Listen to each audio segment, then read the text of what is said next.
能来2个人，能来过来就可以。拿就行了。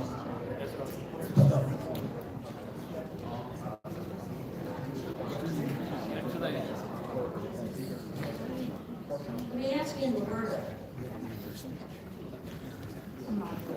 Roberta, would you like to come up here? You are one of the hosts. You need to be with me today.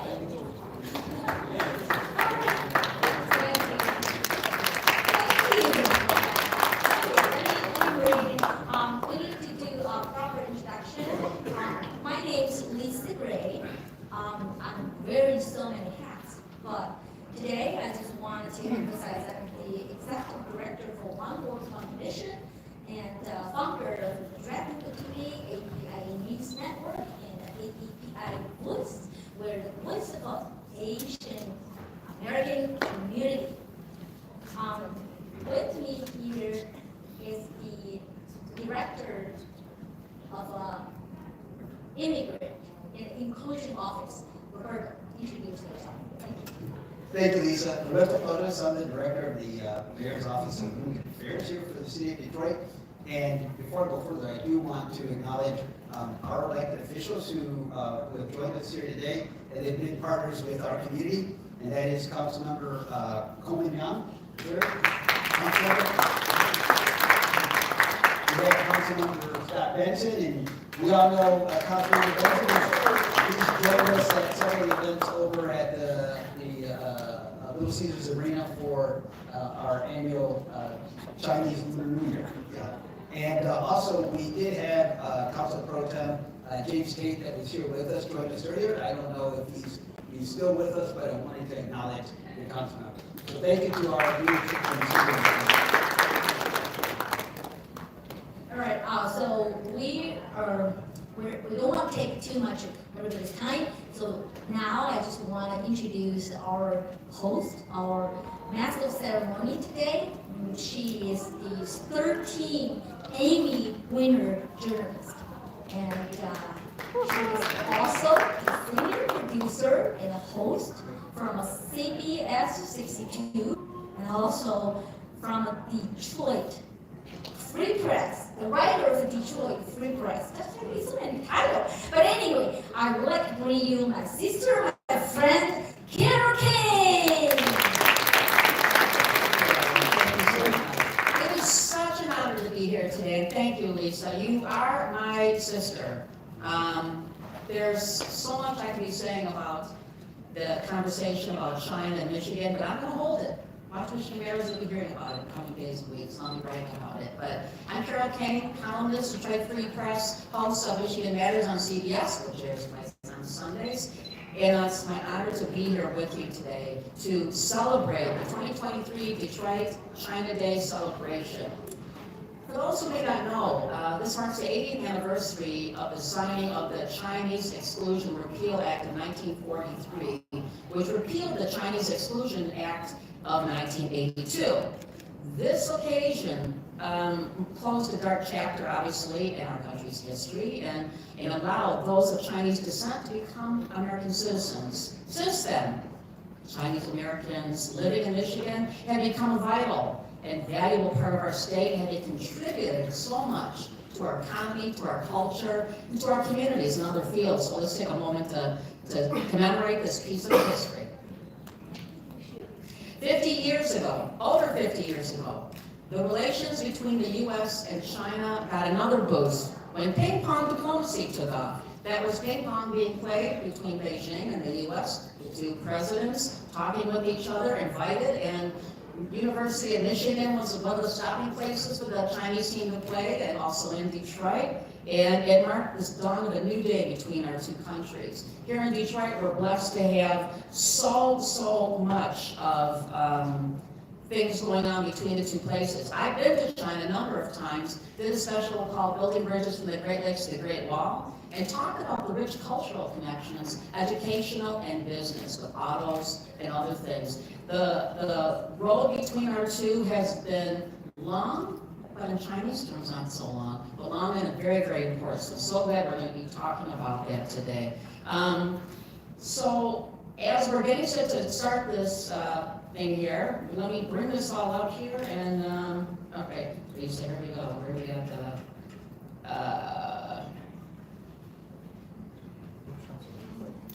oh, here we go. Okay, so how could I forget our two councilmen? Two wonderful guys, Coleman Young II and Scott Benson, who are here as hosts. I'm going to give you guys a photo.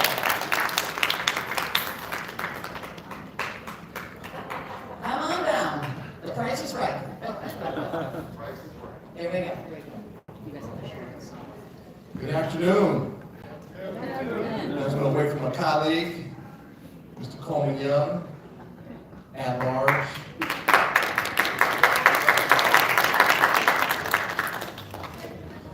Good afternoon, everyone. Let me first begin with the great quotes. To those who always give, you will always have. And I think the reason why that's apropos is because what the Asian community, what the Chinese community has done more than anything is give. You gave your blood, your sweat, your tears, your toil, your broken bones, your severed limbs, so that we could have the railroads that we have, so that we could have the city and the state and the country that we have. Isn't it really apropos that those who were deemed by law, the first time ever someone exclusively based on their ethnicity was banned from coming into the country? Isn't it apropos that someone that was deemed the lowest of the low has built a country for us to enjoy the highest of the high? That is what you represent.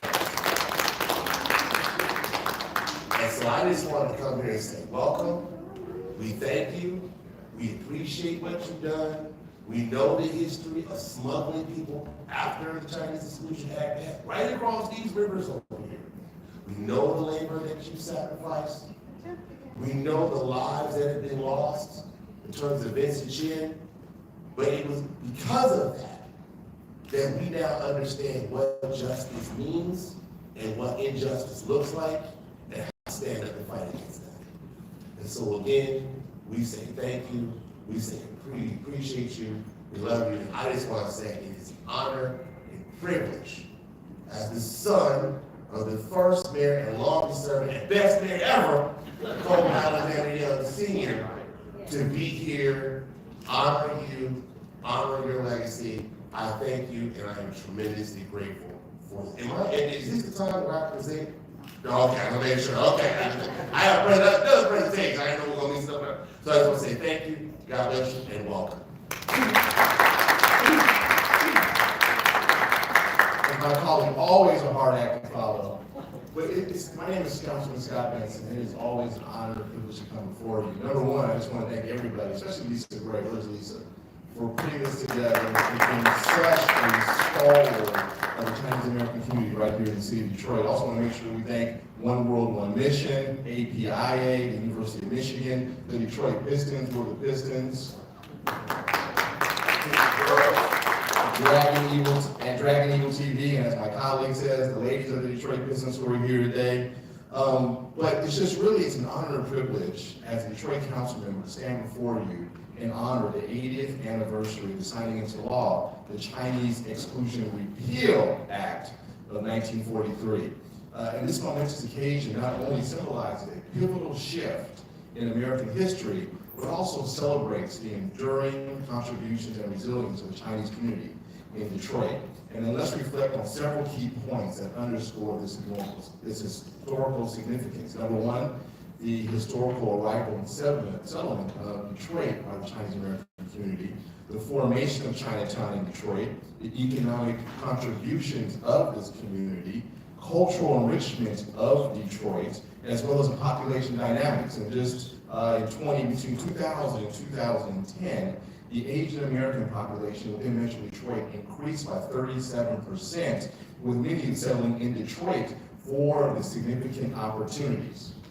In addition, Detroit established itself as a welcoming city in 2015, And with the story of the Chinese community in Detroit, it underscores our city's identity as a welcoming and inclusive place.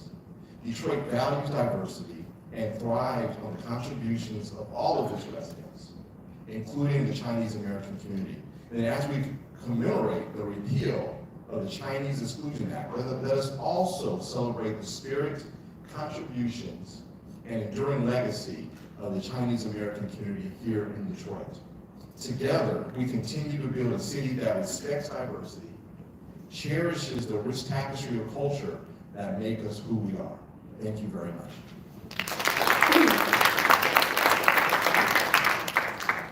Thank you, gentlemen. So, don't go very far. Don't go far. Don't go far. No, I mean, don't sit, like, don't go all the way to the top. Yeah, I'm very okay. I'm just giving you a hint, that's all. Okay. Okay. So, this is such a great day to be celebrating people and folks who have made a difference throughout the community and building bridges between our community to China and back. So to mark this occasion, we have several elected officials who would like to make some welcoming remarks. Unfortunately, a couple of them couldn't be here, but through the magic of video, they are. And let's start with Representative Debbie Dingle. Again, she couldn't make it, but she does have a video here, so please listen. Good afternoon. As Congresswoman Debbie Dingle for Michigan 6th Congressional District, I really wanted to be with you in person today, but life keeps me leaving. So that I could be there to personally celebrate with you the 80th anniversary of the signing of the Chinese Exclusion Bill into law, and the contributions of Chinese Americans to our state. This anniversary is a major milestone. It marks the work of many to repeal a harmful, unconstitutional piece of legislation that discriminated against Chinese immigrants for generations. Unfortunately, many of the impacts are still being felt and remedied today.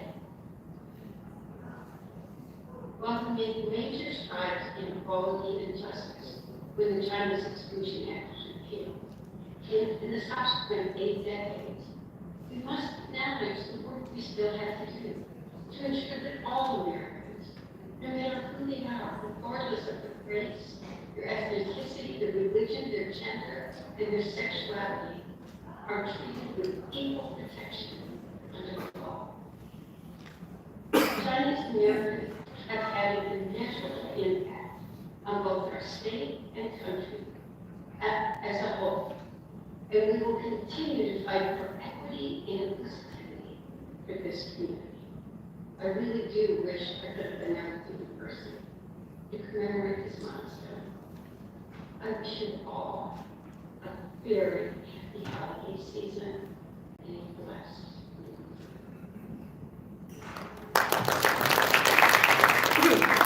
Next, we have Representative Haley Stevens, who also was unable to make it in person.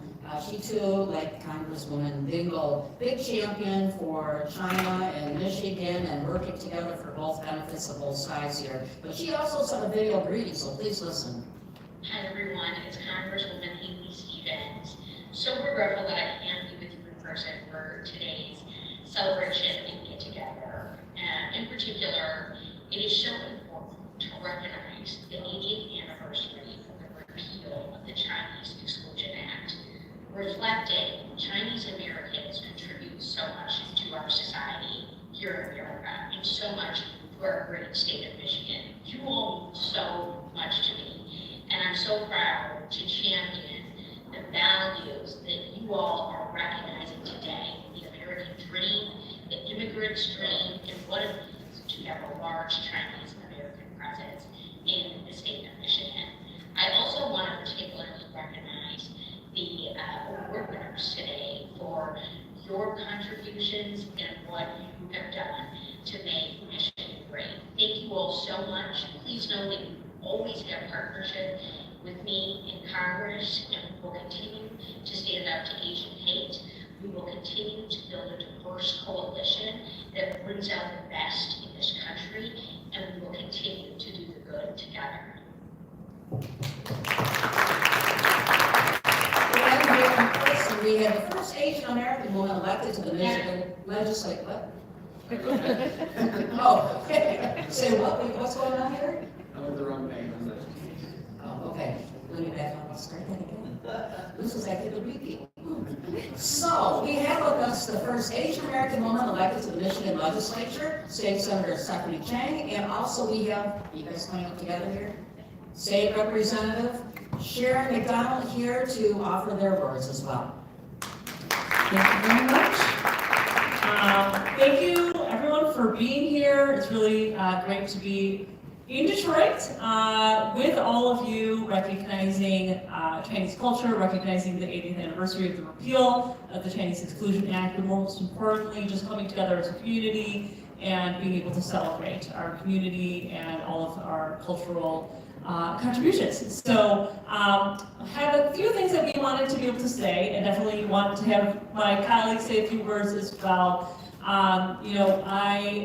In thinking about the fact that it's the anniversary of the repeal of the Chinese Exclusion Act, I think it's really important to talk about the fact that many people may not even know the history of the Chinese Exclusion Act, as well as its repeal, as well as the numerous other acts that were passed both before and after, targeting folks migrating from other countries.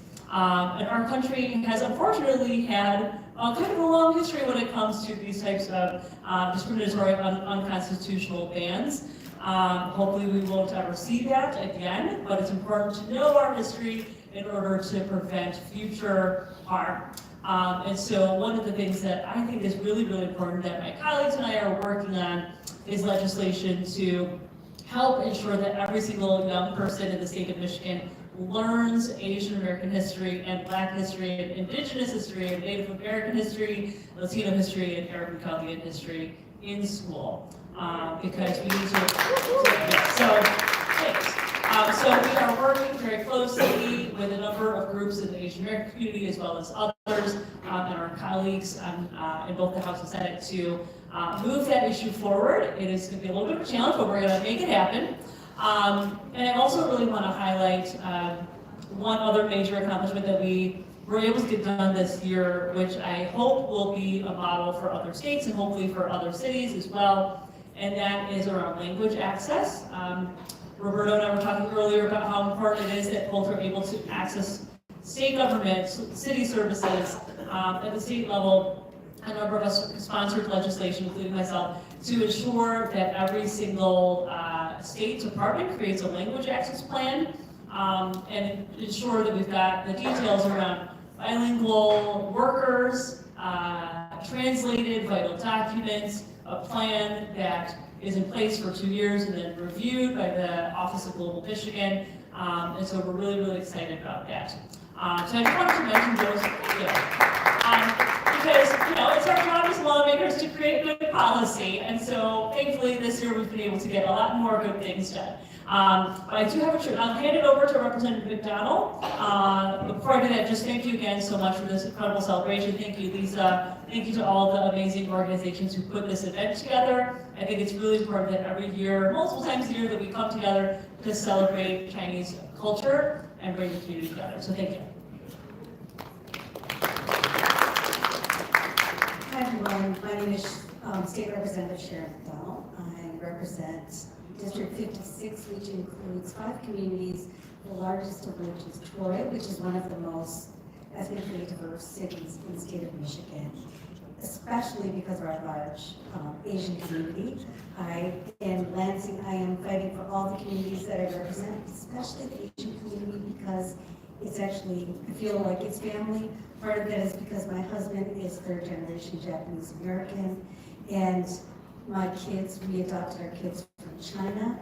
And just on a personal note, my oldest daughter, Patricia, graduated from college today.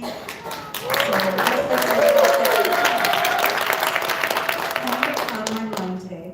But I also want to say my husband's, when we talk about some of the terrible past travesties in the United States when we've had such a diverse population, one of the worst things that's happened to the Asian community is when Japanese Americans were interned during World War II after Pearl Harbor.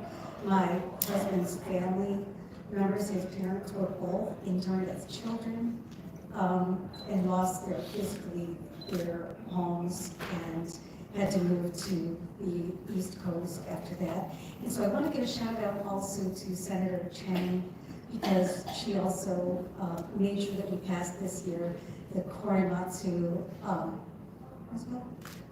Day in the state of Michigan. Yes, it's a very long thing. But that is to honor Japanese American citizens who interned during World War II, and write another one, just like today we're celebrating the 80th anniversary of the repeal of the Exclusion Act. So thank you so much for having me here today. Thank you, Lisa, wherever you are, running out somewhere, I'm sure. And it's just an honor to be with you here today, and thank you for having me. And we have a tribute that we'd love to present to Lisa and the coalition that put this together.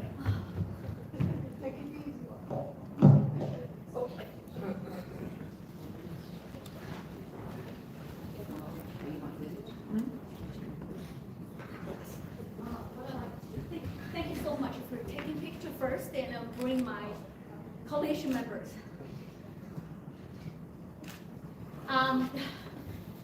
I'd like to, because I do a lot, but I cannot finish this by myself. And I'd like to bring my coalition members for Michigan Alliance of Chinese Associations. Please come here, and we will recognize each one organizations later at another session, but come here, we'll have a picture taken together. Accept this tribute together. Thank you. Yes, please, come here, yes. All the coalition members. So you guys all, come here. Now we will mention, people can hey, whoa, cheer, please cheer for us. And cheer for us, please. I will mention name, I will give them the opportunity to say a few words. Yeah. No, not, yeah. So, yeah. We need people to on the other side, so, yeah, so we're even. Yeah, you're a picture. Yeah. We have a picture. Okay, come on. This is important.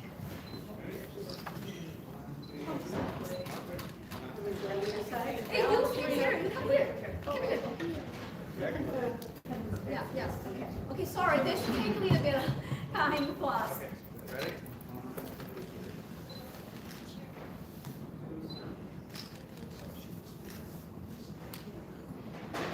I think the role you should be too.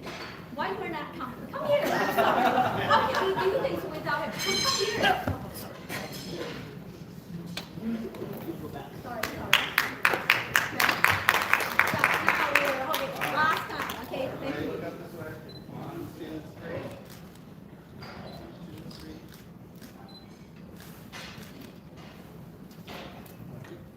Thank you so much. Okay, who gave me the microphone? Back to Cheryl.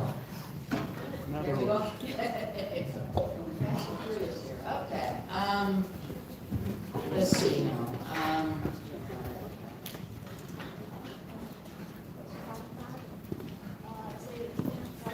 Everybody settled?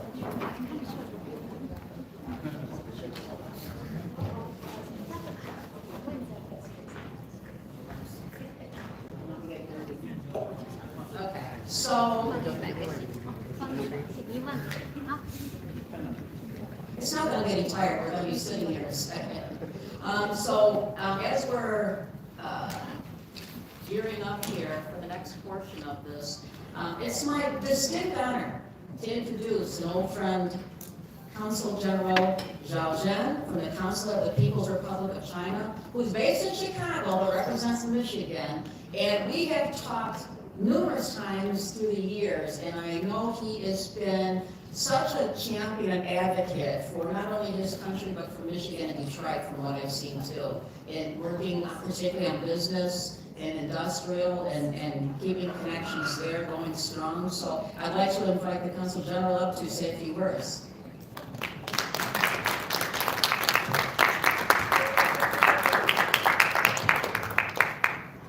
Thanks to Carol, thanks to Lisa, and really great pleasure and honor for me to be here to celebrate together with our local friends the China Day here. And today, really, I want to highlight, I want to celebrate with our friends here together, great contribution to the Chinese communities, to the local community, and the Chinese people here in Michigan, in the Midwest, in the United States, always working very hard, and has been making great contribution to the economic development and social harmony, social progress in the great state of Michigan, in the Midwest.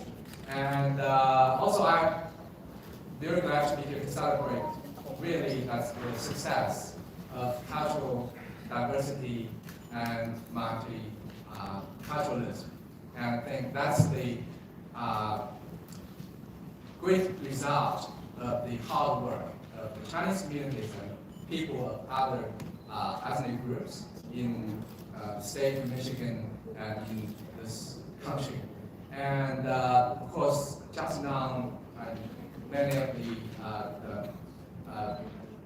dignitaries mentioned the Chinese Exclusion Repeal Act as the 80th anniversary. I think that's a very important commemoration and tells us the great importance of exchange, of multiculturalism, of working together, and of mutual learning. And I think that has always been the great essence of the Chinese culture for thousands of years.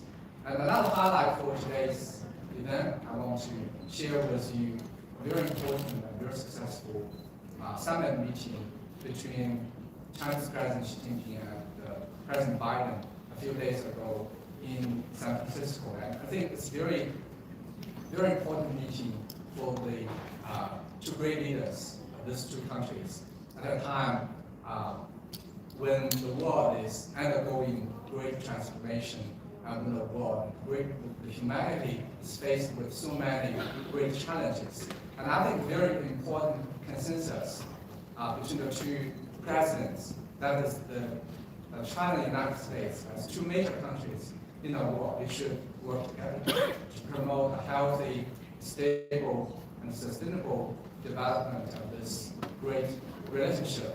And there should be more of the people-to-people exchange. There should be more dialogue at various levels, and there should be more working together of the business communities and people of all circles of our two countries, through which we could create even brighter future for our two peoples and also for the people in the whole world. So really great honor for me to be here to celebrate the China Day. I want to once again acknowledge and also give my thanks to all the people who have been working and serving the Chinese community and who have been working, promoting the communication between different groups of here, different communities in Michigan, in Detroit. And I want to thank all the people, all the institutions who have been supporting the Chinese community, who have been promoting the exchange and working together for our two peoples. I want to thank you.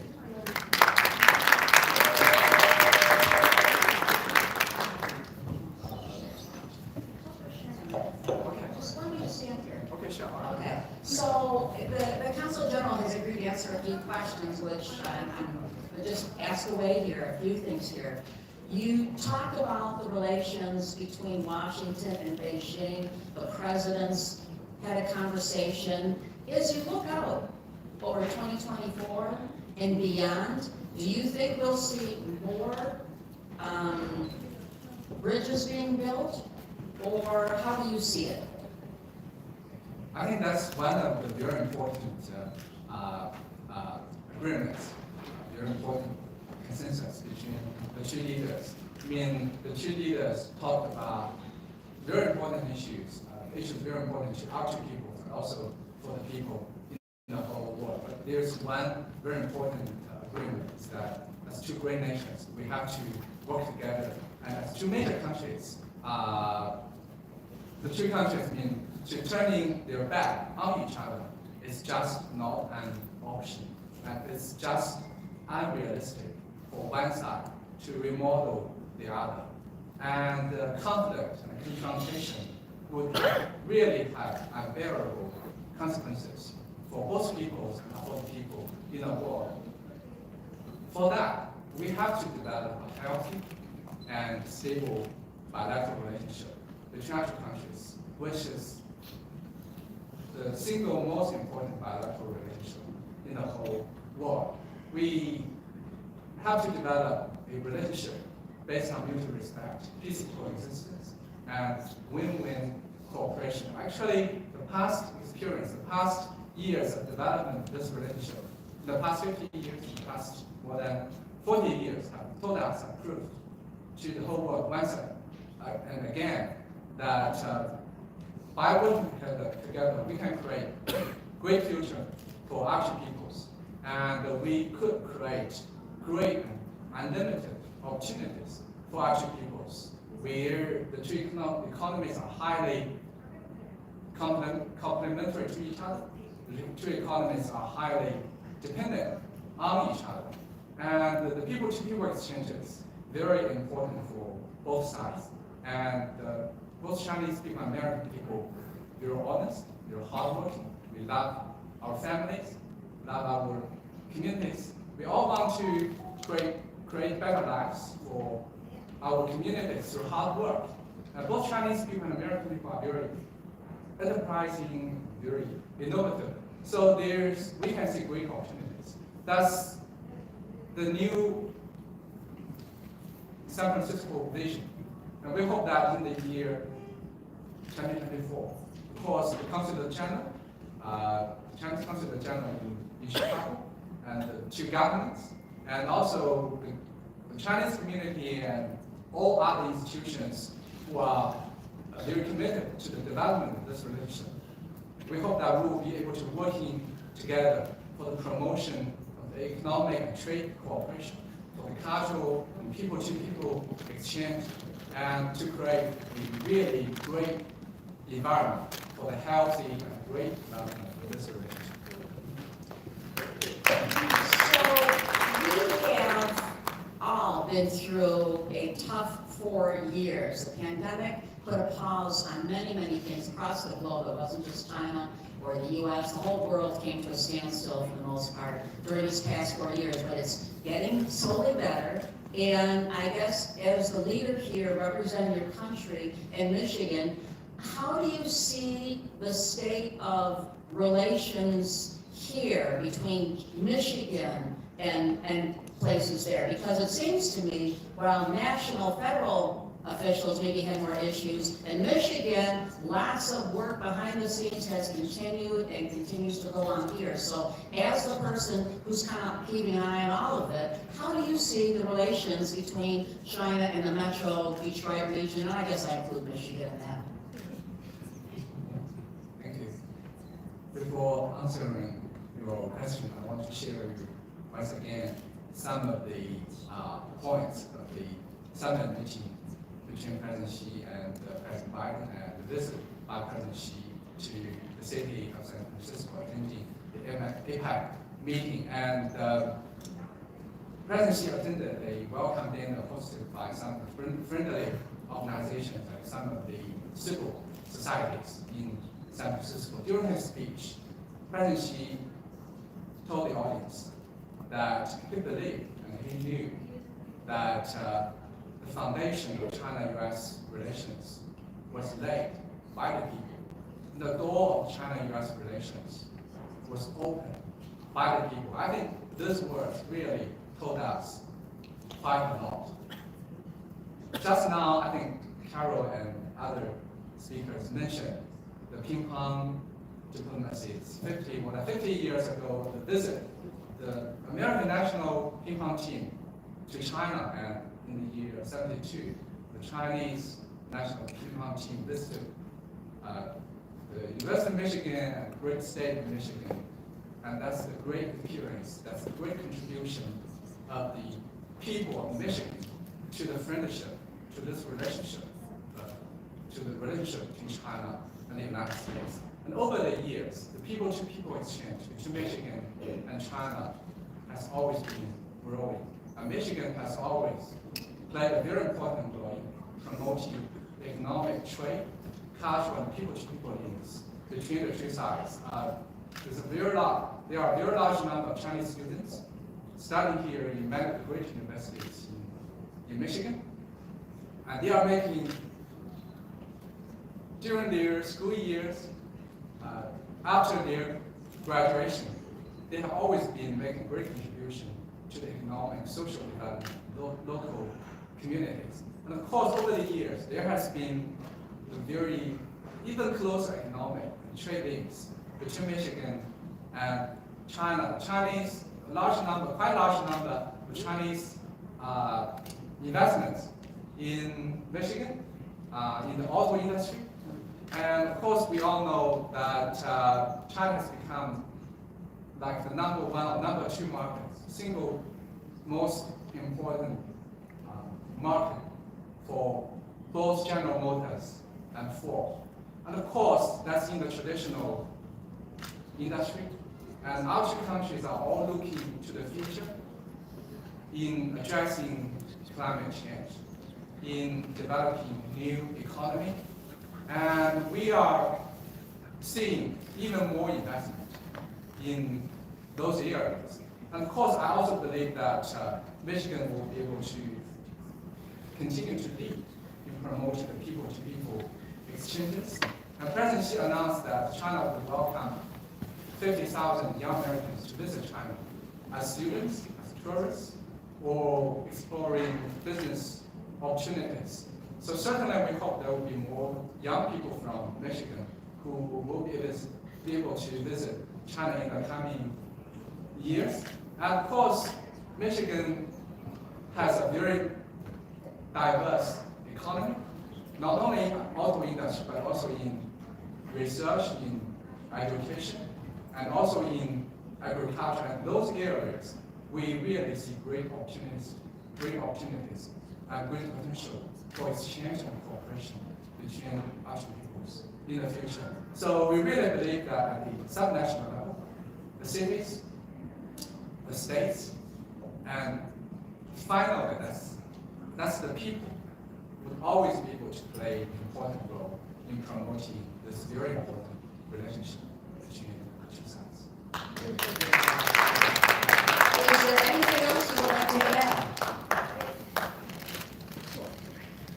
Because we need, he needs to go, we need to go.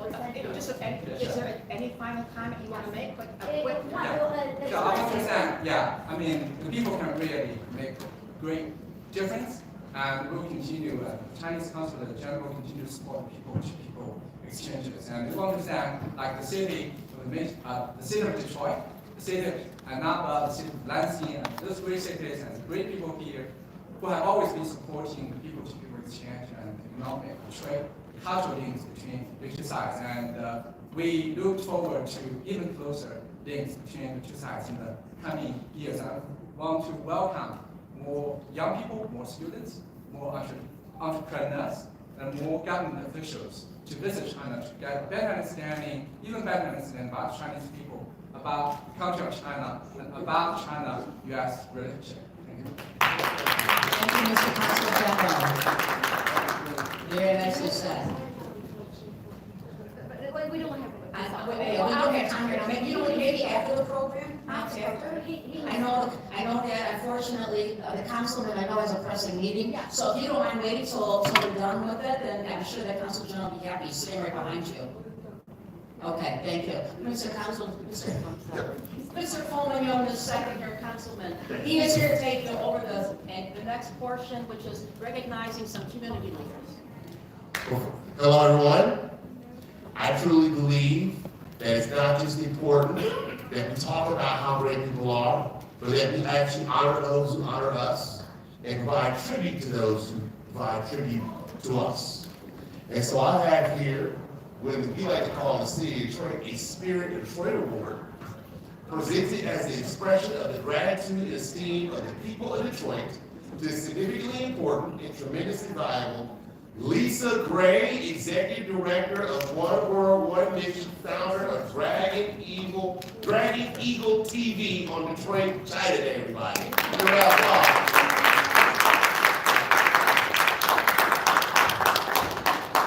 You are indeed a heroine for the people of Detroit. You are an asset to our great city of Detroit. We thank you and are eternally grateful for your tireless efforts, exceptional achievements, outstanding leadership, and dedicated devotion that lifts the spirits and fills the hearts of the people of Detroit and America. The Honorable Coleman A. Young II, Detroit City Council at Large #1, with the entire Detroit City Council of Detroit, Michigan, presents this Spirit of Detroit Award to Lisa Gray, everybody. Thank you so much. Thank you. It's worth everything. Yes. All the time spent. Okay, thank you. Thank you. Next up, this person needs no introduction, but we present this Spirit of Detroit Award, presented as an expression of the gratitude and esteem of the people of Detroit to the significantly important and tremendously valuable Carol Kane, 13-time Emmy Award-winning senior producer and host of Michigan Matters, CBS 62 columnist, Detroit Free Press, everybody. Give a round of applause.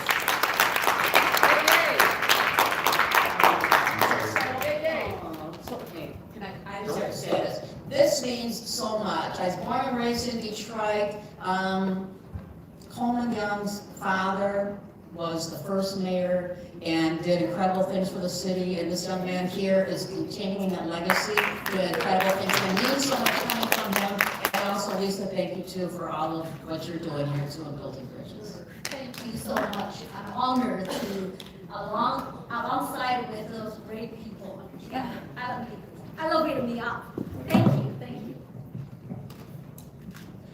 Next up, our Spirit of Detroit Award, presented as an expression of the gratitude and esteem of the people of Detroit to the significantly important and tremendously valuable Ann Lin, keynote speaker of Detroit China Day, director, Liverpool Roget Center of Chinese Studies for the University of Michigan, everybody.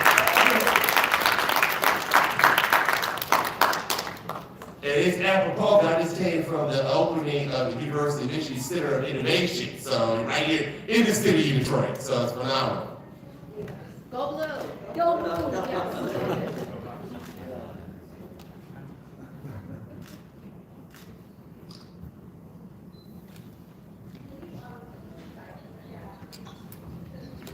And last but not least, we have a Spirit of Detroit Award presented as an expression of the gratitude and esteem of the people of Detroit to the significantly important and tremendously valuable Ming Wang, keynote speaker, Detroit China Day philanthropist and community activist and professor in Herring Medical College, everybody. And movie star as well, from what I understand. So, give another round of applause. All right.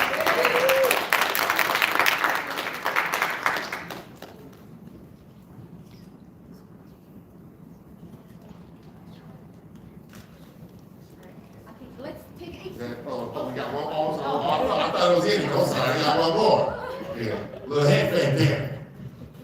I want to present this Detroit City Council Award of Recognition to John Hu, Chief Executive Officer of C.W. Baring USA Incorporated, Detroit China Day, for the Honorable Coleman A. Young II, Detroit City Council at Large #1, along with the honorable members of the entire Detroit City Council. Give a round of applause, everybody.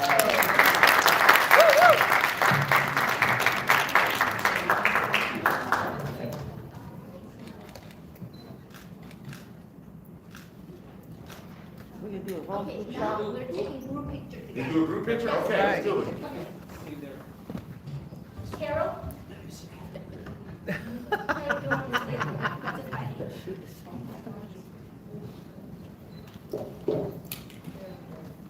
One, two, three.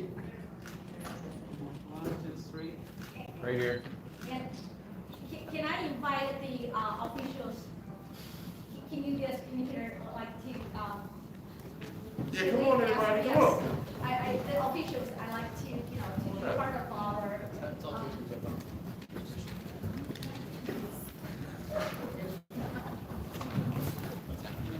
Is that here?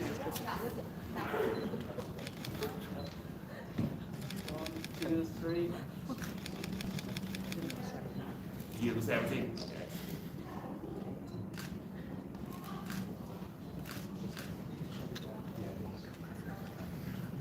We good, Sandra?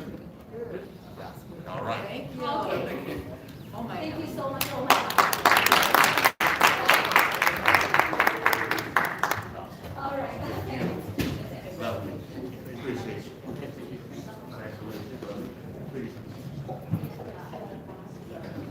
Yes, yes. So this next portion is, we're going to be talking a little bit about some of our sponsors. And Lisa, come on up, my sister here, and talk about some of these things here, and recognizing a few people here who have been a pivotal part of today. Thank you. You stay. You'll be safe. Yes. Without our partner, our sponsors, this is not going to happen. Throughout the year, our strategic partners is Pistons, Detroit Pistons. And also but now I can bring really the partner for life. Okay, Stefan, come here. And I think I want you to do the introduction properly. Just tell us our partnership. Yeah, totally. Hello, everyone. My name is Stephen Wells, Vice President of Diversity, Equity, and Inclusion for Detroit Pistons. We've been partnering with Lisa since 2016. We believe the game of basketball has the opportunity to bring people together. It's one of the few venues we can bring strangers together, right? And so through this partnership over the last 7 years, we've been able to really grow our Lunar New Year game. As a matter of fact, this January 28th, we'll have another Lunar New Year game, and we always have a great turnout. But what we believe is the ultimate opportunity is to raise awareness, once again, bring people together, and then have a good time with each other. So Lisa, thank you so very much for all that you've done with us. We truly appreciate it. We look forward to seeing you all January 28th. Is that a deal? And we'll definitely try to get a win there. Yes. All right. Yes. All right. Thank you so much for your partnership. Thank you. And I'd like to bring our partner, Roland. Roland is activist in the community. You know what, this is the work from government. So I think that says everything. Go ahead. See if you Well, on behalf of the International Institute Board, thank you for having us as a participant. It is so meaningful for us to be part of the commemoration of that 80th anniversary of the repeal of the Chinese Exclusion Act. And so thank you very much. Thank you so much. But I wanted to hear you express my attitude to our elected officials for today to join us. Stephanie Chen, our champion for our Asian community. Come on, Stephanie, give her a round of applause. And Sharon, we have the responsibility because your district has the largest concentration of Asian Chinese Americans. You're a good representation for us. You're representing our voice. Thank you so much. Thank you. All right. So in here, so I thank you so much, Carol. You're always being a great partner for us. But I'd like you to stay a little bit longer, and I like to bring my organization partners, and I want to give them 30 seconds each just to introduce yourself, who you are and your organization. Can you come up here? Our coalition members. No, if I remember, it's got too many names. We have different associations here. North American Engineer Association. I think I'd like you guys to do the introduction really quick. Yeah, my name is John Tu, and I'm the North American Chinese Association of Automotive Engineers. our community is a nonprofit organization in Michigan, and we're promoting the communication between like U.S. and China in automotive area. Thank you. Hi, my name is Charlie. We are Michigan Coder Association. We mainly have to serve engineers like in the information technology, and we are building out a platform to help people to build out their own connections. People like software engineers, machine learning engineers, AIs, data scientists, they are very welcome in our association. Thank you. My name is Jason Jia. I'm the president of Zhejiang University Alumni Association in Michigan, especially in the Greater Detroit area. So it's my great honor to be here as a member of the North American Chinese Coalition. So it's really a good opportunities and a good stage to keep communicating with the local communities as our Chinese communities. So I hope we can keep a very good relationship and friendship. Thank you.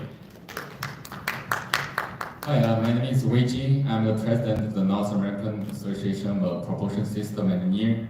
Our association goal is trying to provide a platform for between the U.S. and American technologies, the communications. So I'm pretty honored to be here to participate in this event, very meaningful event activities. Thank you. Good afternoon, distinguished guests. I'm Peggy Dude, Executive Director of the Association of Chinese Americans. We are a nonprofit serving the Detroit area since 1972, and we are so proud to be the partner of this proud coalition.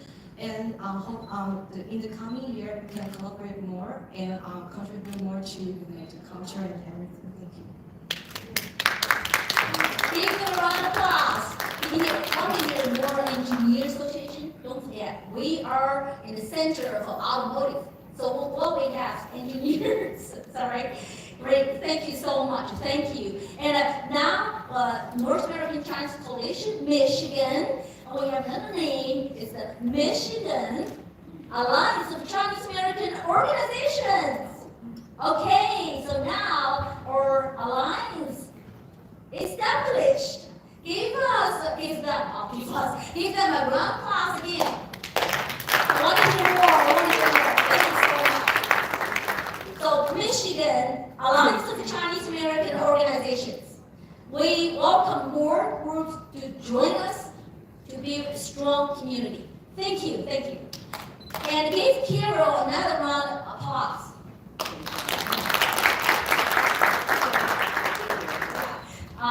So thank you.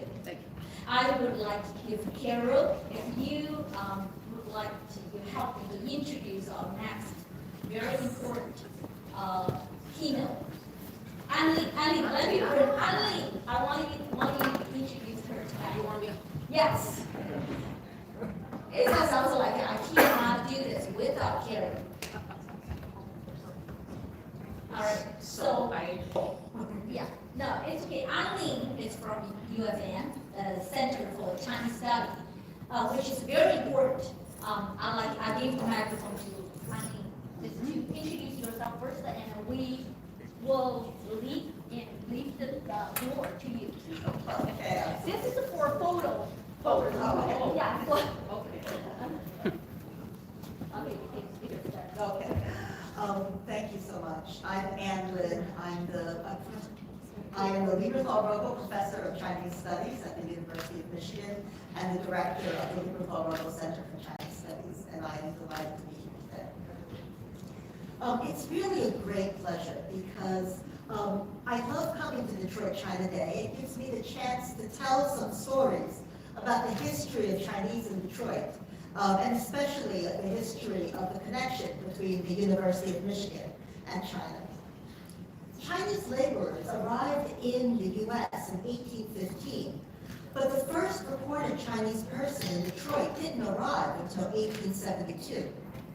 Chi, his name, started a laundry business, and by the end of that decade, other businesses had joined him, creating Detroit's first Chinatown. About the same time, 40-some miles up the road, James Angel, then president of the University of Michigan, was preparing to lead a team of government officials to negotiate a treaty with the ruling Qing dynasty. By then, anti-Chinese sentiment was very strong in the western U.S., where earlier immigrants, Irish and Germans, presented the Chinese contract laborers as heathens. They didn't speak English, they worked for low pay, and most importantly, they were often used as strikebreakers. While some members of the Hayes administration, as well as many in Congress, wanted all Chinese to be sent back to China, but Angel told the State Department that he would not negotiate a treaty that prohibited the immigration of Chinese, only one that contained the Chinese government's agreement to the federal government's regulation of immigration.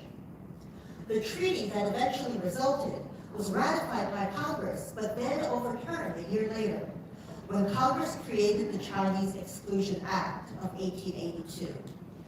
That created, for the first time in U.S. history, a federal ban on the immigration of a particular nationality. But even within that act, an important exception, one negotiated by Angel and the Chinese government, one important exception remained. Although no new Chinese laborers would be admitted, Chinese other than laborers would still be allowed to come to the U.S. Thus, merchants like Ah Chi here in Detroit were within that small zone of protection. And so were Chinese students. That's why in 1892, two Chinese women, Kang Chen and Shi Mei-yu, were admitted to the University of Michigan Medical School as its first Chinese students. Now, this was a period in which it was really difficult for even American women to be admitted to medical school. Elizabeth Blackwell, the first white female doctor, graduated from medical school in 1849.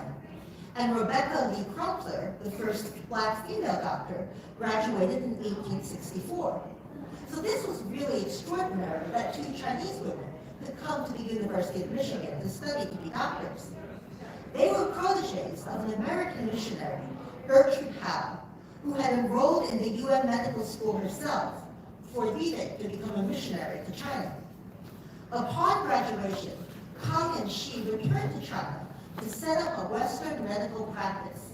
And their success later so impressed a University of Michigan regent, Levi Barber, that he later created a scholarship specifically for female Asian graduate students.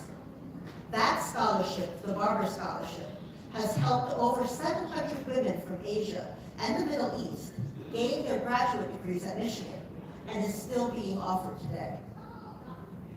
Of course, male Chinese students came to the University of Michigan as well, and one of them was my grandfather, Y.C. Martin. My grandfather came from a poor family in Haisan, Guangdong, and he was only able to get an education because his grandfather had migrated to the United States as a laborer. Unable to bring his family to the U.S., my great-great-grandfather sent money home to his son in China, ordering his son not only to get an education himself, but to set aside money for his sons to be educated.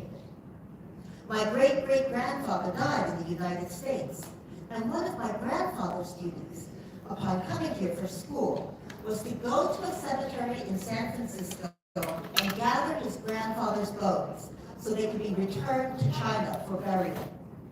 My grandfather received an MA in political economy from Michigan in 1939, and 55 years later, I was able to bring him back to the University of Michigan to tour the campus and have lunch in the faculty club when I was hired as an assistant professor in the political science department. The path for Chinese in Detroit has often included the University of Michigan. Just last month, my center, the Lieberthal-Rocco Center for Chinese Studies, collaborated with the program in Asian and Pacific Islander American Studies to bring Curtis Chin back to campus. Curtis was one of the founders of the Asian American Writers Workshop and is an acclaimed documentary filmmaker. He was a first-generation college student at UM in the 1990s.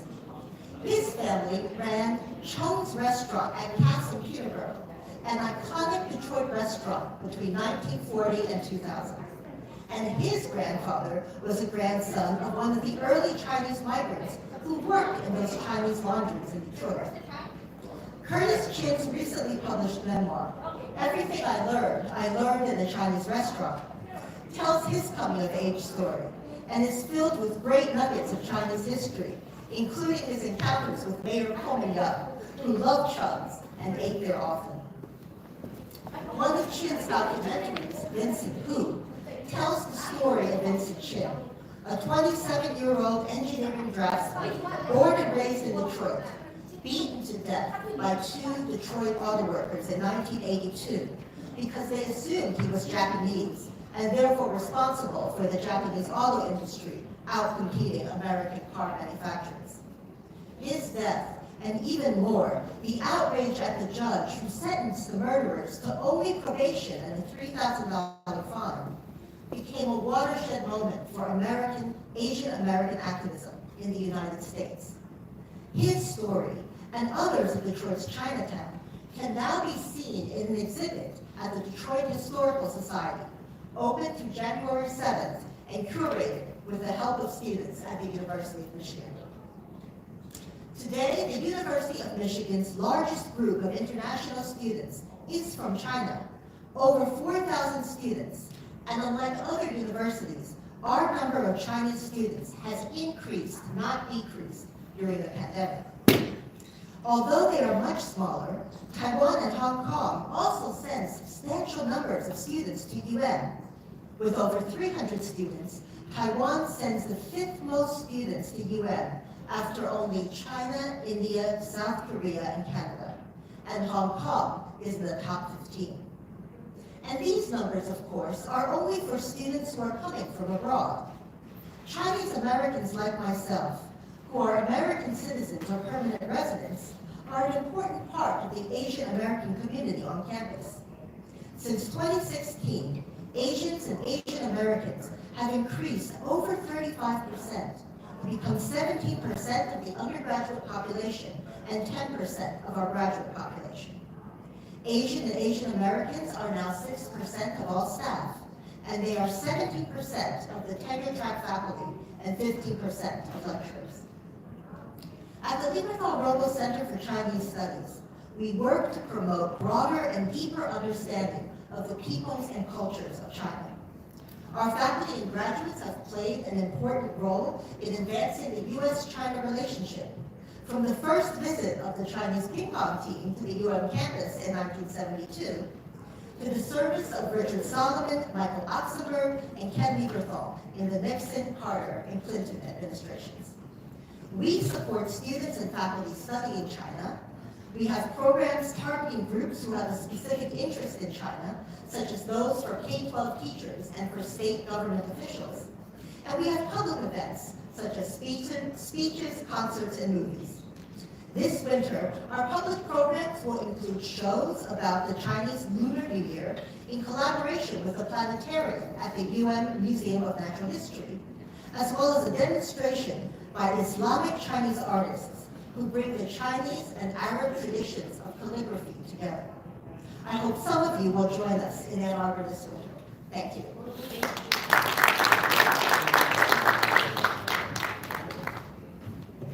Thank you so much. Let's give her a round of applause.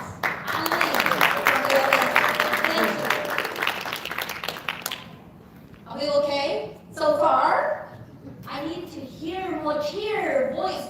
Thank you so much for our Taiji team still here. They're wonderful. Give them a round of applause.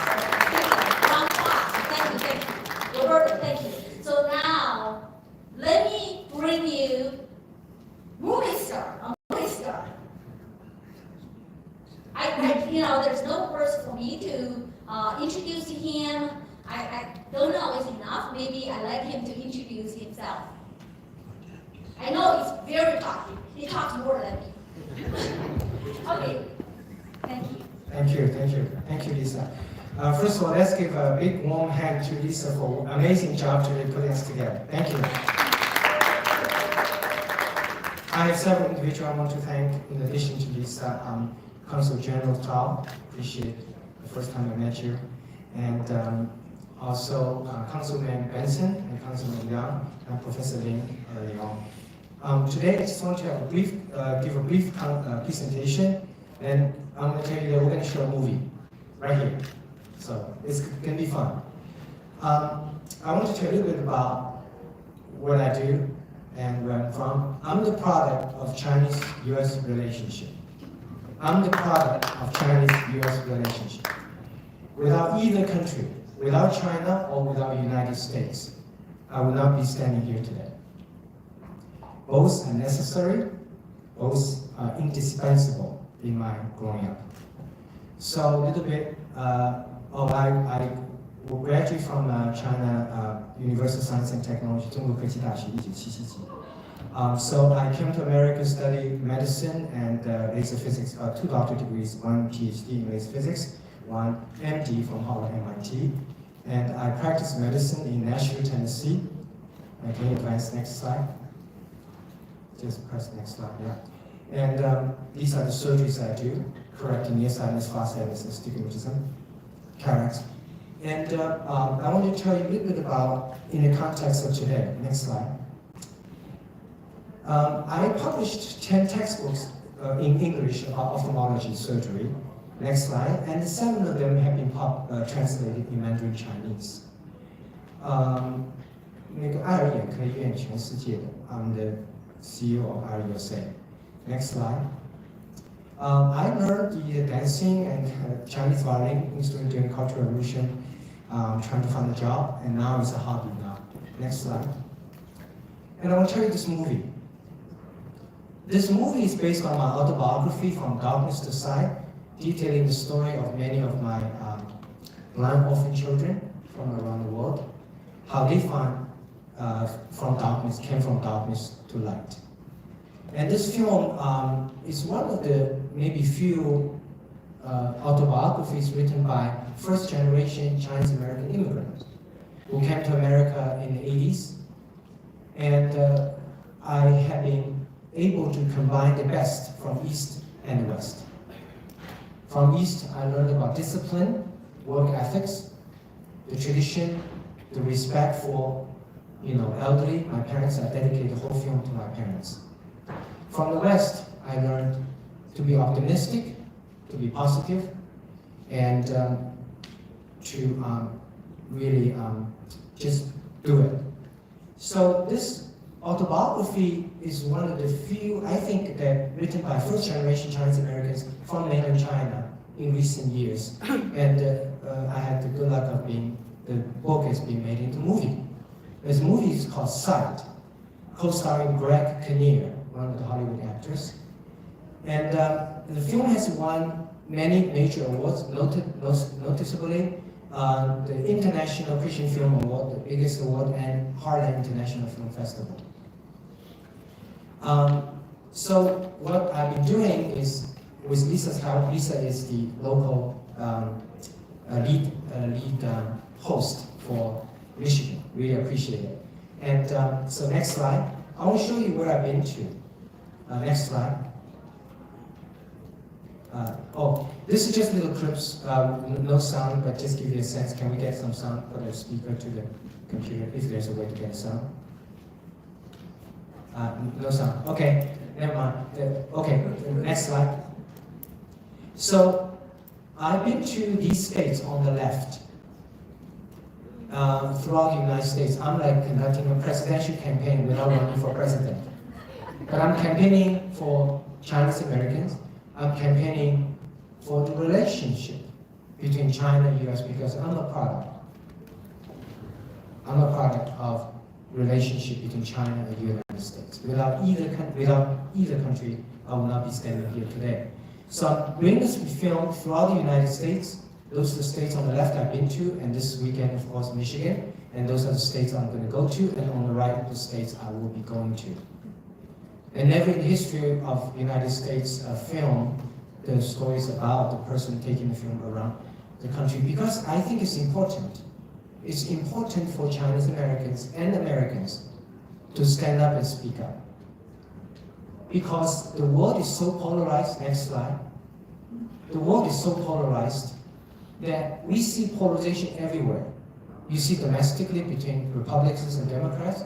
You see racial divisions between black and whites. You see divisions between East and West. Domestic and internationally, you see divisions between Russia and Ukraine and Israel and Palestine. But US-China is not different. I think the whole human race was so fixated on differences. We keep on focusing on the cup, which is half empty, which is between China and the United States. The half empties are different political systems, different histories. But I think we all need to change our attitude. We need to look at the cup half full. If we keep on looking at cup half empty, human race will be in trouble. There's always differences, but it depends on what you're looking for. China and the United States have so much things in common. Next slide. I've been studying this common ground issue. How can we find the common ground? Next slide. And I want to tell you that I've been giving speeches, talks to universities across the United States about seeking common ground between China and the United States. And think about all the common grounds that we do have between the US and China. All the common grounds that we do have. People, history. Many of you know that after the United States, among the 8 nations, put down the Box Rebellion in the late 1800s, that all industrialized countries asked for payment from the Chinese government, but the United States was an exception, said, instead of paying us money to help you put down the Box Rebellion, why don't you spend money to send students over to the United States? And that's the first wave of Chinese students in the early 1900s. So US and China has tremendous historical history of collaboration. So people, history, food, of course, and the sports, and the cultural elements, whether it's music and whether it's performing arts. So there's so much things we have in common. So the world will go to a dead end if people have not learned how to look for common ground, overcome the polarization. So I think it's important moment, this event that Lisa put together is important moment to remind all of us, and that's what this movie is about, is can we change ourselves? Look at the cup half full between China and the United States. Recognize we have so much to gain by engagement, collaboration, and we have both have so much to lose by antagonization and disengagement.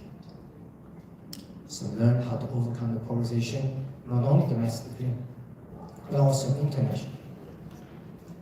So we're gonna get the movie set up, going, and Lisa, should we go ahead and set up? Yeah. Okay. Let's start right to it. Okay, right to it. And this is a film. It's about the life of a first-generation Chinese immigrant, came to America. Just going through the life, they're very typical of Chinese American immigrants. So watching this film, you get a glimpse of what it's like. They're immigrants that came from China with nothing. No money, no language background, no cultural background. But yet Chinese Americans has made such a solid contribution to America because we work hard. But also this film is encouraging all the Chinese Americans to change ourselves. Be willing to stand up, speak out, and tell our stories. Only through telling our stories, telling America what we have done, that just tremendous increase the goodwill between the people of these two nations. Because at the end, it's the people who bring these two countries together. So should we, I'm going to test the sound. Thank you very much.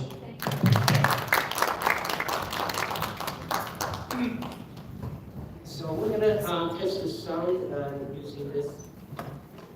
Can we turn off the lights? Go ahead and turn off the lights of the room.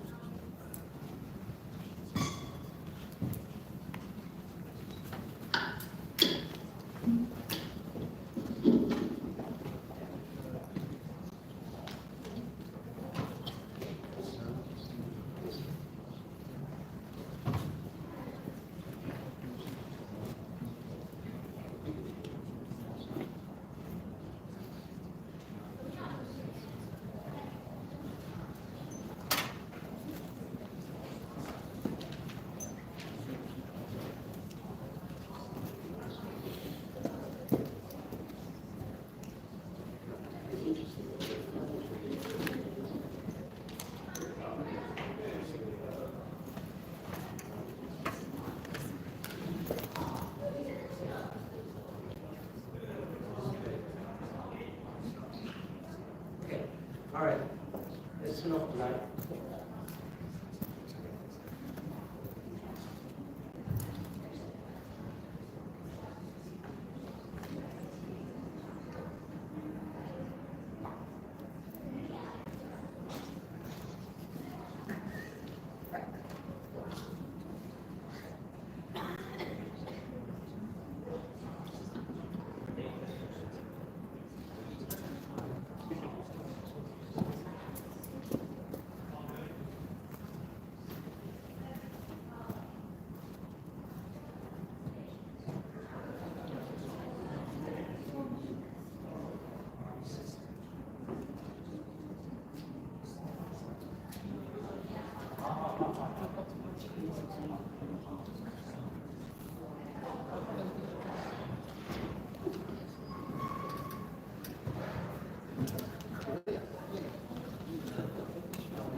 Yeah, it doesn't work.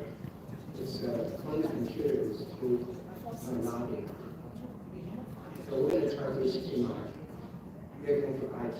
But anyway, I think we probably, I want to tell you we have four more shows in Michigan, in Detroit. So if you want to, I can text you the shows of the next four shows while they're trying to fix up. Flyer, okay?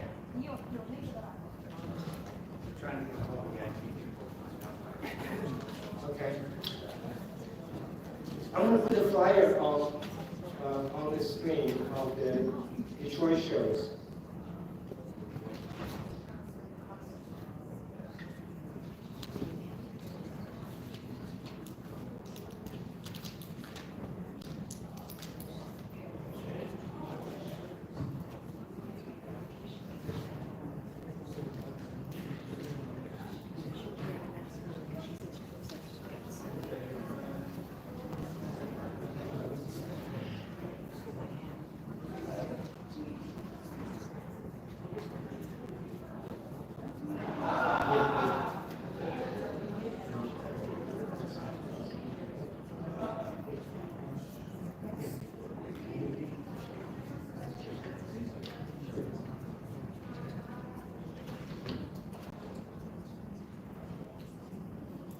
So you can take a picture if you want. Those are the four shows in Detroit today, tomorrow, and Sunday.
All right, it's on the screen, and we'll be showing these locations.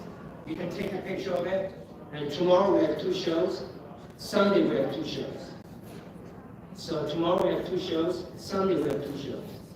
I think tomorrow's 2 shows are a little bit further away, an hour and a half. But Sunday 2 shows are closer to central Detroit. So you can take a picture, and welcome to come to these shows.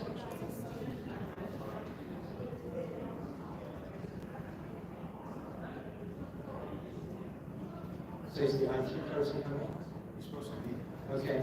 We have an IT person on the way. He may fix the audio that we still be able to watch.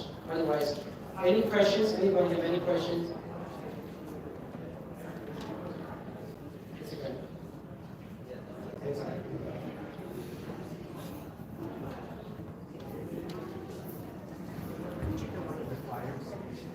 Okay, good.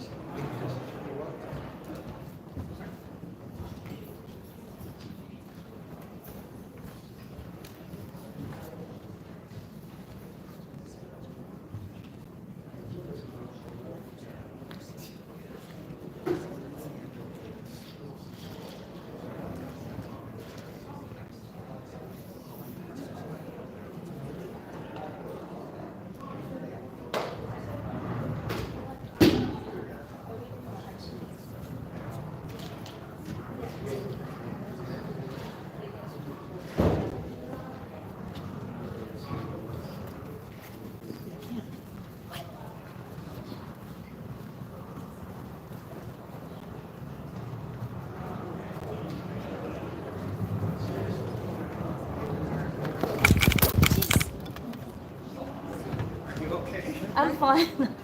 Okay. 没事吧？没事是 Yeah, 吧？没事没事没事。Yeah, 没事。帮你讲。Sorry about that. Yeah.